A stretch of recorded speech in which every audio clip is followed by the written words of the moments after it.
So inside Simplify's Simple Sign, it allows your employees to be able to sign the forms electronically two ways. So one, they can do it through a mobile app, which you're able to see right here on the screen, and also they're able to do it through a web, right? So if you need to text them the link from their phone, they can use their web browser. So just depending on your employees' tech savviness will kind of determine maybe which route your office is going to go. But I'm going to go in and through the mobile app, I'm going to go through both and sign a couple forms just so you can just see how easy this is to do. So they're going to log in as an employee, because we do have client and company logins as well, but for the app we're just doing the onboarding. They're going to click on the onboarding tab, and it's going to tell them all of the different client locations that they work for, that you're placing them. And then if you have the software, it'll be your company logo will be up here on top, so that way they know it's for your company. So we're going to go into Juan's Tacos, because that's where we place this person, and we're going to go in and we're going to sign documents.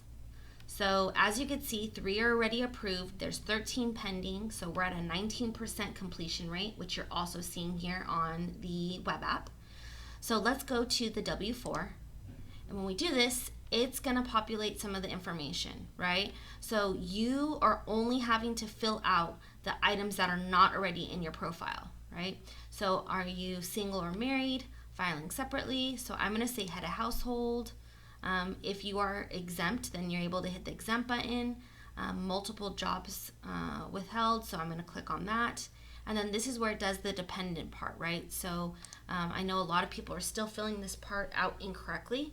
So multiply, we did this right here, so that way they know exactly how to punch in this number.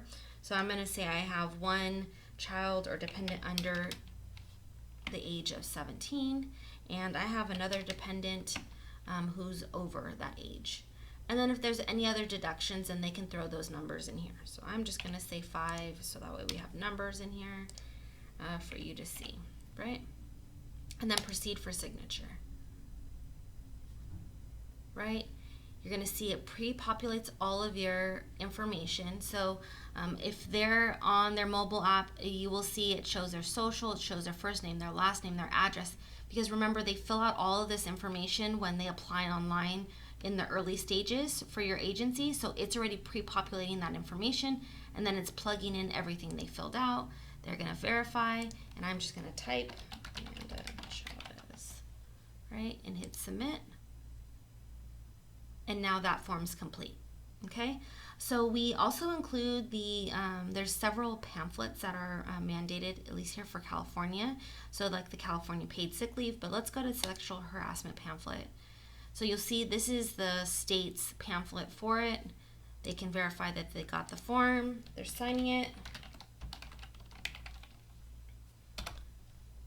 and submit. Okay, and then let's just do one more. We'll go to like the EDD withholding, right? Again, so they can choose, I'm gonna say head of household, because the W-4, the federal is different than the state now in California. Ours has both of them in there, so that way they can go in and fill this in with the dependent amounts, right? So maybe I have 3, I have 1, so now I'm a total of 4. Right? And if there's an additional amount that needs to be taken out of my paycheck, which is usually none, but I'm just gonna put 5 for this example, so that way you could see. We're gonna proceed for signature. Again, it pulls up all of their information, right? And then they're gonna verify the form.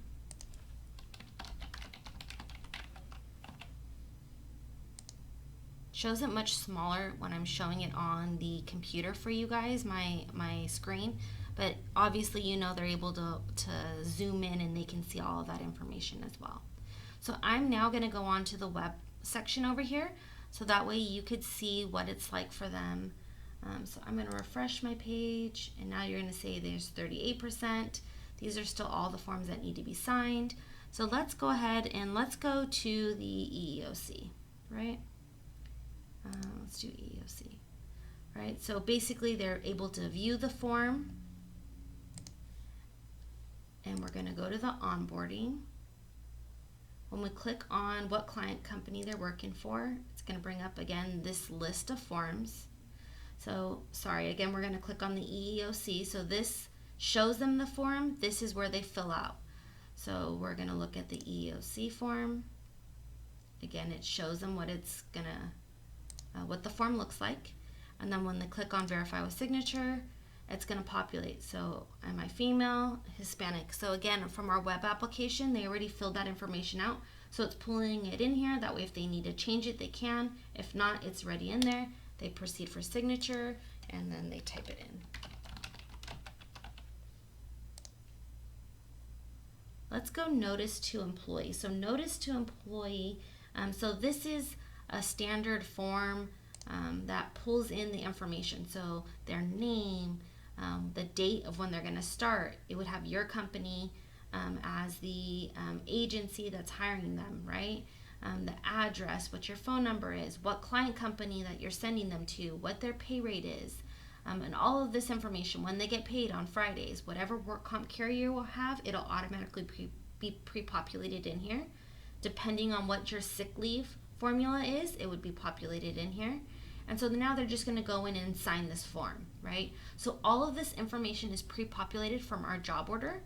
So now, the employee's just verifying the information. They know how much they're going to get paid, and then they're signing. So notice to employee, verify with signature.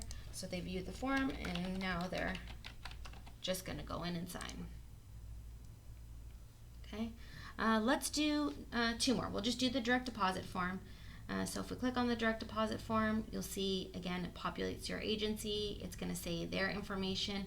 And now they're going to put in their checking or savings information and sign it, as this is the route that they're wanting to go in and get paid.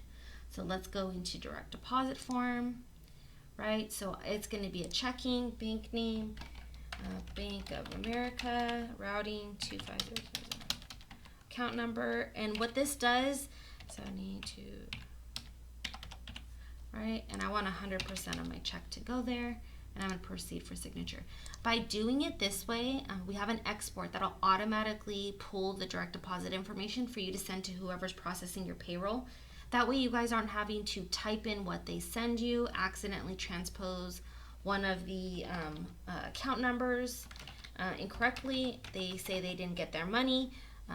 You're able to pull, this is the direct deposit form you filled out, and this is the information that was sent directly for them to use to send them their pay, right?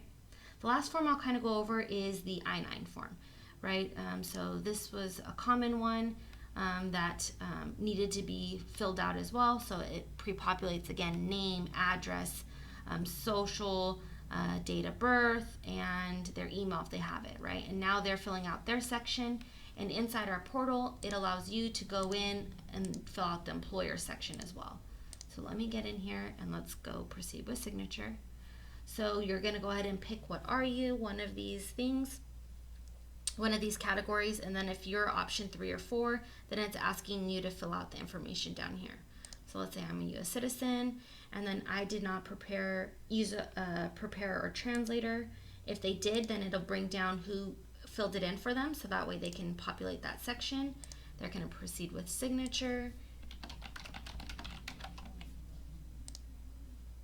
So our platform automatically comes with the standard forms, right? The standard state forms. But if you want to add, so we just have an employee handbook signatures one. But if you have your own, let's say certain manuals that you want them to sign, or disclosures, or whatever it is that you want them to sign, we can build those forms. That would be a customized feature, and we would put it inside the system. So now I'm going to go into the back end as you guys. This would be your portal. So we did the mobile app, we did the web app, and now we're going in as the employer. And I'm going to refresh the screen. I'm in Amanda's signed documents, and it's showing me all of the signed documents, these ones that are still pending, right? But what I want to do is I want to go in and I'm going to do now our part of the I-9. So I'm going to go ahead and click on here. And now it allows you to populate your information, right? Select what forms of ID are we doing, list A, then you can put 2 of them there. Are you doing list B and C? You can put the documents in here. When's the first date of their employment? who's the representative that filled it out.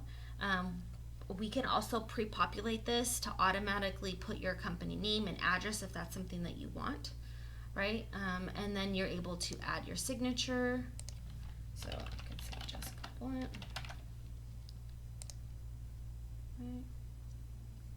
And once we save changes, obviously I left this information blank, it would populate it on the back end. So if we were to go in and look, you're going to see their information put in here. Whatever we would type, it goes in here, but you see the signature comes in here for the representative. So that way you have both the front and also the back of the I-9 that you're able to do inside the system. Okay. Another thing that you're able to do, you can add multiple forms. So if you have claim forms, if you have HR forms, if you have safety training forms, or any different forms that you have in the process, we're able, again, to custom build those in here so that way they can get signed electronically. I'm going to go ahead and open it up to questions.